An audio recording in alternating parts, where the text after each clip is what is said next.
Hey y'all, welcome back to another week of CFB picks.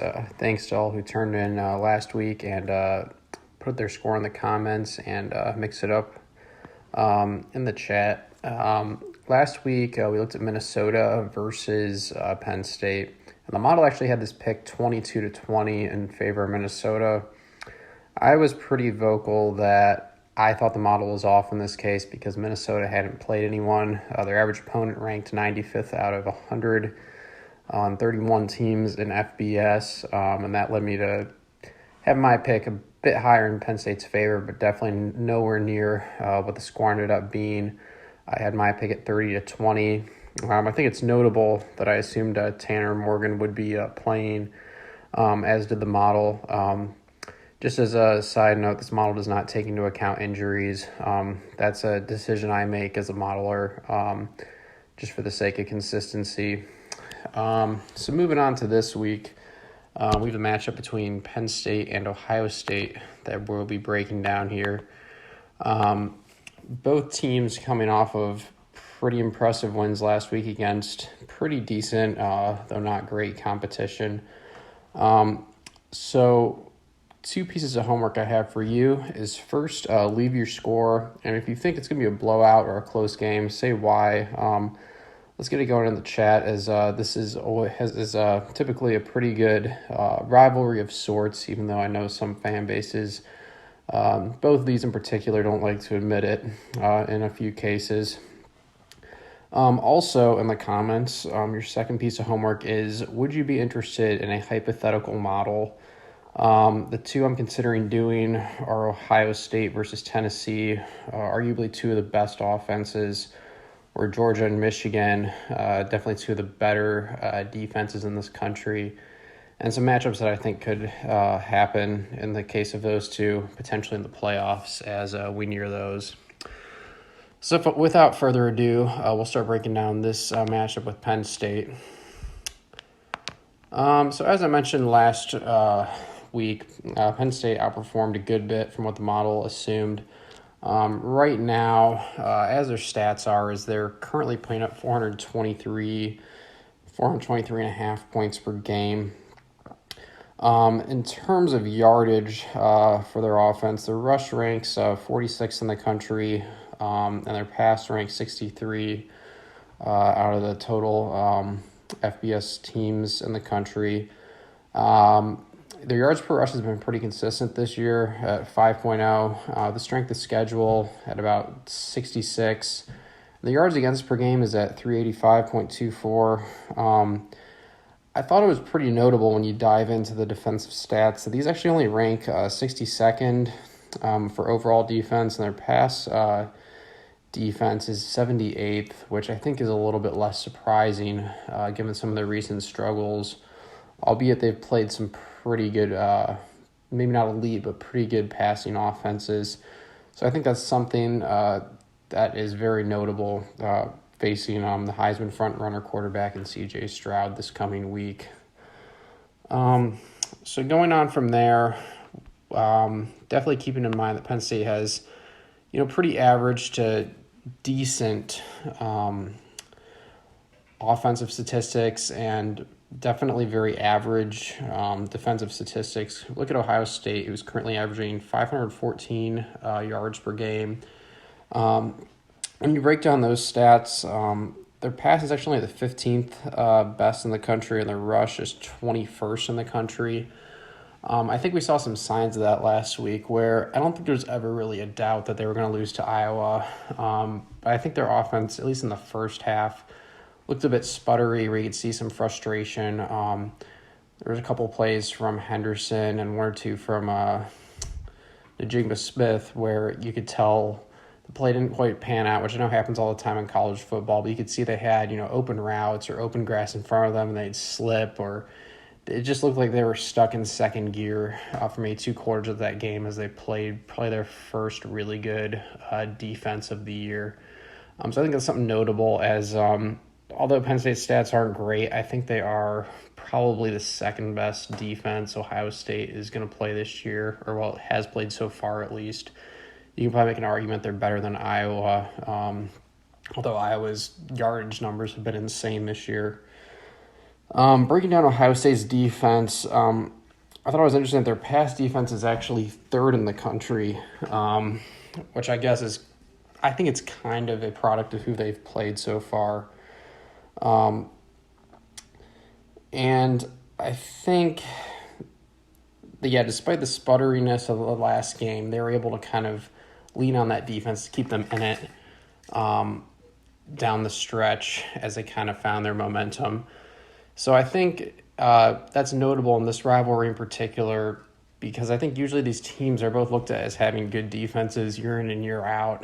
And then in terms of offense, Ohio State has generally had the upper hand. But I think so far the statistics state otherwise. One thing that is notable is Ohio State's strength of schedule is a good bit weaker. They definitely haven't played any top 10 teams like Penn State has, even though Penn State wasn't able to really make any use of that. So I think that is one thing to take into account is that Ohio State hasn't really been tested. Meanwhile, Penn State has been tested and then some, and hopefully had a chance to iron out some of their mistakes, as at least it looked like against a pretty decent Minnesota team, or at least a team that had a good rushing attack since that Michigan game. So just looking at a few statistics from the last game that I thought were eye-opening for Ohio State is their defense, and while Iowa's offense is really poor, they only allowed 158 total yards. And meanwhile, time of possession in that game was actually very even. That jumps out to me as pretty interesting. Maybe it might be due to Iowa's kind of run-heavy sort of approach in that game. Going on from there, it was also interesting, I thought, that their third down efficiency was pretty bad at 3 for 13. While Minnesota definitely doesn't have as good of a defense as Iowa, Penn State was at 5 for 11, which is still not great. I also thought it was interesting as it translates to, I think, this matchup that Ohio State was able to put up 360 yards against Iowa, which I think, isn't great. I'd probably expect a little bit more than them. But on the flip side, Minnesota, with a second-string quarterback, was able to put up 340 yards against Penn State. So what that tells me is that Ohio State can definitely probably well surpass 400 yards, or at least that's the way the data is trending so far. At least that's what it suggests. So getting into the model, right now, the model has this one at about 29.57 to be exact. It's 18.5 in favor of Ohio State. The projected yards per pass, I think, is where the kind of break is, if you will, or what gives Ohio State an advantage. And I don't think that's very surprising. Like I said before, Penn State's pass defense ranked 78th, going in against one of the best passing attacks in the country. They could end up being there at the end of the year, although Tennessee might have an argument for that. At 7.91 yards is the projected yards per pass for Ohio State versus 4.1. That's almost a 2-to-1 advantage. And even in terms of rushing yards, I thought this was a bit surprising. Ohio State is actually almost a yard better per carry.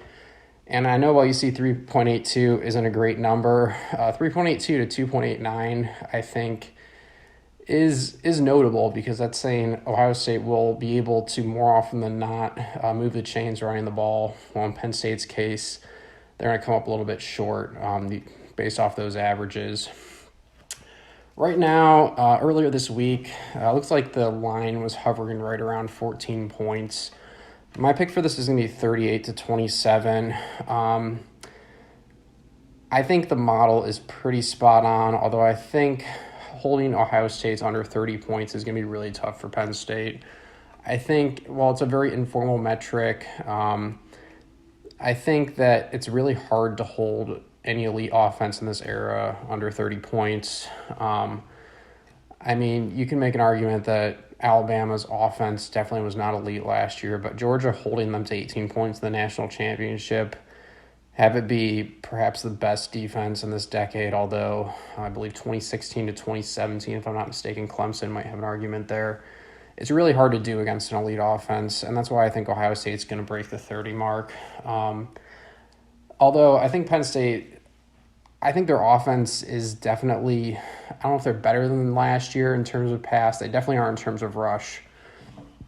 Let me make that clear. But I think in terms of pass, they're a bit deeper. Although I think what we saw with Minnesota is they kind of tried to run their offense through a tight end a little bit there. And I think that's kind of what bit Georgia last year a little bit, especially in the SEC championship. Granted, they won the national championship. I think it's really hard to run your offense, through a tight end. Although they definitely had their running backs help them out a good bit against Minnesota. But I think, if the rush averages, which are a good bit lower, or are at least projected to be a good bit lower against Ohio State than Minnesota, I think the rushing game is going to be a lot harder to lean on for Penn State. And when they turn to the pass, they're going to need something more than tight ends. Although like Lambert Smith and some of their other receivers, Tinsley, like these are like pretty big names in college football, they just haven't proven to be weapons, and that maybe in part because of Clifford.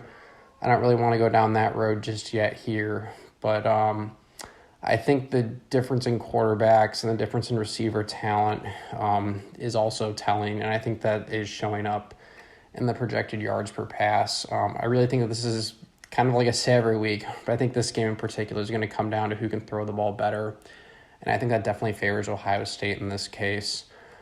That being said, I think this game's going to play out a good bit like last year, where I think Ohio State was a favorite to win by a good bit more than they ended up winning, but Penn State kept fighting.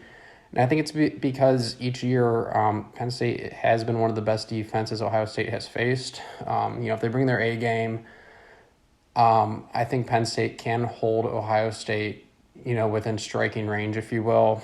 That being said, I think what's showing up in Penn State's defense statistics, as we looked at before, when you look at their defense, a lot of people say it's a really dangerous defense, but when you look at teams that they've played that are above average, I'll put Minnesota kind of right at the 50th percentile.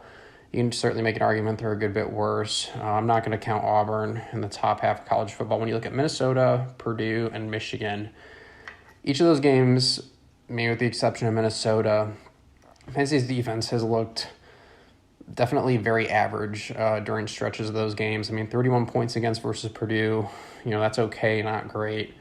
Their performance against Michigan, definitely pretty bad, to say the least, especially in terms of the rush defense. And even against Minnesota with a backup quarterback, when I see 17 points against, if you want to be a top 10 team, that doesn't quite cut it. So going on from there, I think that for this game, you can look at strategy for Penn State and kind of look at a couple of years ago in Ohio State, or at least not last year when they played in Ohio State, but 3 years ago. You can look at strategies where in that case they definitely tried to shorten the game. And I think it was over almost near around 3 or 3:15 in the afternoon from what I remember. And Franklin, while his play calling and game management comes under fire a good bit, in that case, he tried to shorten the game, and his team was in it late, although there were fumbles, etc., that played a huge factor in keeping them in it. But I think in this case, if you're Penn State and you want to win this game, you can look at either taking a lot of shots with Clifford, who has proven he can make plays out of the pocket but not in the pocket, or you can try to shorten the game. And so you can essentially pick from those two strategies, given your defense holds up. I think in a game like this, with Stroud playing the way he is, I think you need to take shots. I think you need to kind of roll the dice, go for on fourth down if you're, probably even past midfield, as ridiculous as that might sound. I really think in this case, if you're Penn State, that's worth it, since a lot of people are looking at this as a win for Ohio State. I think if you're Penn State attacking Ohio State, you need to have some result from your rush. It's clear that when your rush kind of falls apart, things don't usually go well. The pass, I think, is what bailed them out against Purdue, and I think the passing game is what really put them a good bit over Minnesota and caused them to, really, I think, outperform what a lot of people thought they would do in that game. So going on from there, Like I said at the start of this video, leave your score in the comments, but explain why you think Penn State's going to pull this upset, or why you think Ohio State's just going to drag them. And please like and subscribe for more videos. I'll definitely be covering more of Penn State's this year, and hopefully a few more, as well as some of the bowl previews as we get into that part of the year. Have a great week, and tune in next week.